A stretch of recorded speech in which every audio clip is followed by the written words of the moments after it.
তো হ্যালো বন্ধুরা, কালকে তো মায়াপুরটা পুরো ঘোরা হয়নি, তো আজকে মায়াপুরটা ঘুরতে এসেছি।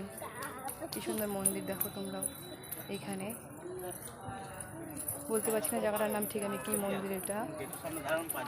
তো কত সুন্দর, এখানে অনেক কিছু ঘোরা হলো, সব কিছু তো ঘোরা যাবে না, কিছু বাকি রয়ে যাবে। ভগবান চাইলে আবার নেক্সট বার আসবো। তোমাদের সঙ্গে সব কিছু শেয়ার করতে পারছি না, ঘোরার মাঝখানে যতটুকু পারছি তো করছি।